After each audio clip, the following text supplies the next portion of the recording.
Bueno, estamos en la segunda semana del año y probablemente usted se ha preparado o todo lo contrario, está enfrentándose a la temible cuesta de enero. Y yo le agradezco muchísimo, como siempre, a Regina Reyes Heroles, especialista en finanzas personales y autora del libro Vivir como Reina y Gastar como Plebeya, que estemos en comunicación esta tarde. Regina, primero que nada, muy buen año. Te mando un abrazo con mucho cariño. Igualmente, un abrazo con muchísimo cariño a ti y a todo el auditorio.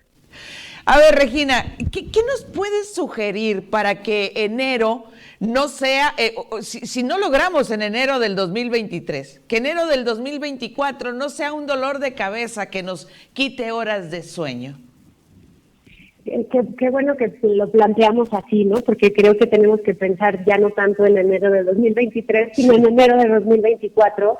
Y ese es, creo, el primer tema que debemos abordar, esta necesidad de pensar en el largo plazo. O sea, no es solo el dinero para mañana, el dinero para la siguiente semana, sino cómo vamos a lograr que cada vez sea más fácil esto a largo plazo y, como dices, en un año no nos pese la cuesta de enero.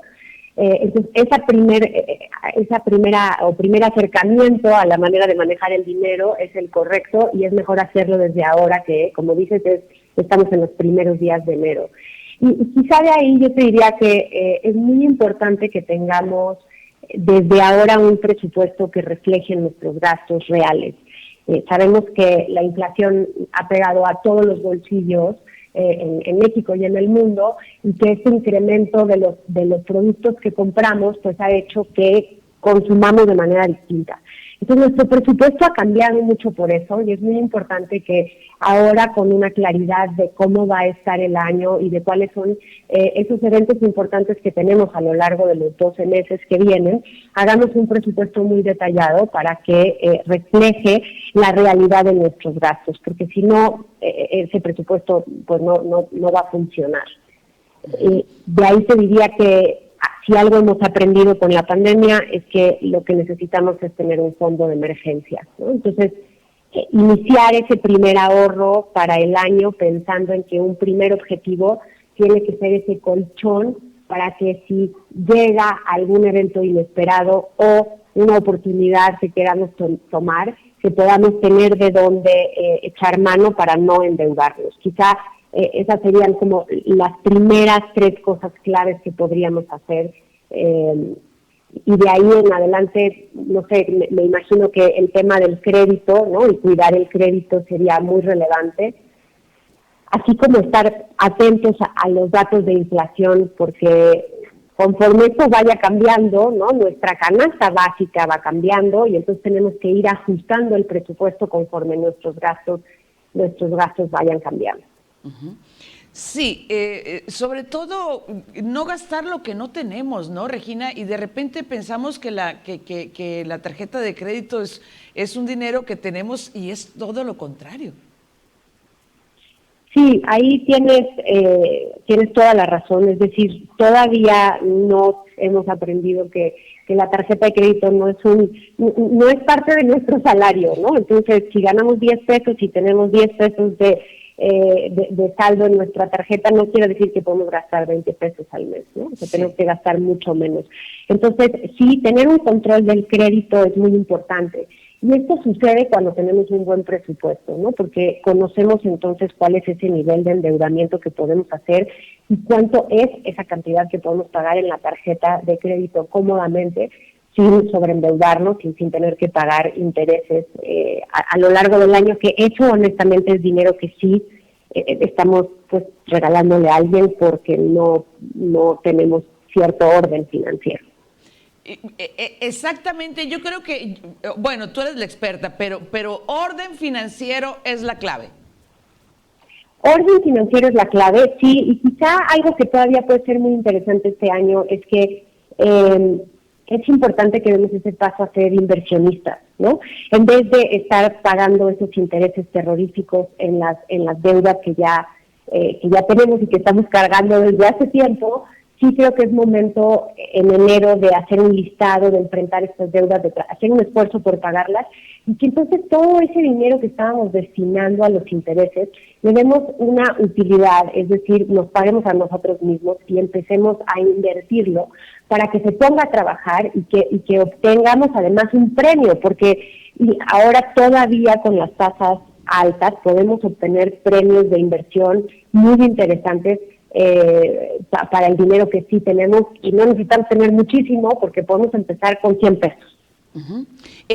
Fíjate que para allá iba la siguiente pregunta, porque cuando nos hablan de inversión, creemos que necesitamos reunir una gran cantidad de dinero para invertirlo, cuando no necesariamente es así. Y lo que también probablemente requerimos es más educación financiera que nos permita precisamente saber cuáles instrumentos están a nuestro alcance para, lejos de endeudarnos, como bien dices tú, pues generar inversión. Sí, tienes toda la razón.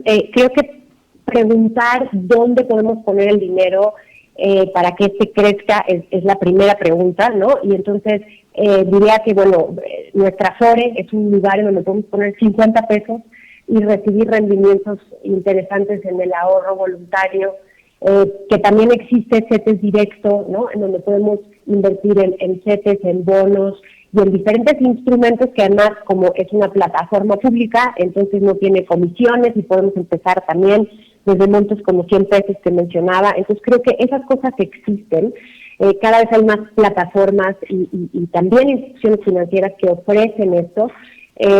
Lo que sí es importante es que sepamos muy bien en dónde estamos poniendo ese dinero y que tenga un objetivo claro, ¿no? Es decir, si necesitamos el dinero para muy pronto, porque estamos ahorrando para un objetivo específico dentro de 3, 4, 5, 6 meses, entonces no vamos a empezar a invertir ese dinero en acciones de la bolsa, ¿no? Vamos a tratar de ponerlo en algo que no tenga tanta volatilidad. Entonces creo que ahí todavía es importante que nos asesoremos bien y que pensemos sobre todo qué quiero, cuándo quiero esto y cuánto tiempo tengo para conseguir este objetivo de ahorro y de inversión. Sí. Antes de que se nos acabe el tiempo, y aunque ya lo hablamos específicamente en su momento cuando salió tu libro de finanzas personales, Vivir como reina y gastar como plebeya, dinos por favor o recuérdanos de qué va tu libro y para qué nos sirve, Regina. Ay, muchas gracias. Es un libro para todas las mujeres allá afuera que están tratando de tomar control y de entender cómo manejar mejor el dinero, conocer todos los productos financieros y sobre todo asumir que esto cambia conforme cambiamos de etapa de vida, que no es lo mismo ser una mujer que está entrando a la universidad y que trabaja y que está teniendo sus primeros ingresos, a ser una mujer que a lo mejor tiene 2 hijos y está emprendiendo su primer negocio. Que todas esas cosas nos hacen tener un perfil distinto y por lo tanto tener que aprovechar los productos financieros de forma diferente y sobre todo aprender a manejar el dinero para que este crezca en lo correcto, que es lo que nosotras queremos. ¿Y dónde lo podemos encontrar? Lo pueden encontrar en todas las librerías y en las plataformas digitales como Amazon o Gandhi. Lo pueden comprar en línea o lo pueden comprar en las librerías físicamente. Excelente, pues te deseo muy buen año, que no sea, bueno, es la primera del año, pero que no sea la última. No, encantada, platicamos cuando quieras y sobre todo que sea un año financieramente feliz. Así es. Gracias, Regina. Un abrazo. Otro para ti. Es Regina Reyes Heroles. Ahí está su libro, Vivir como reina, gastar como plebeya.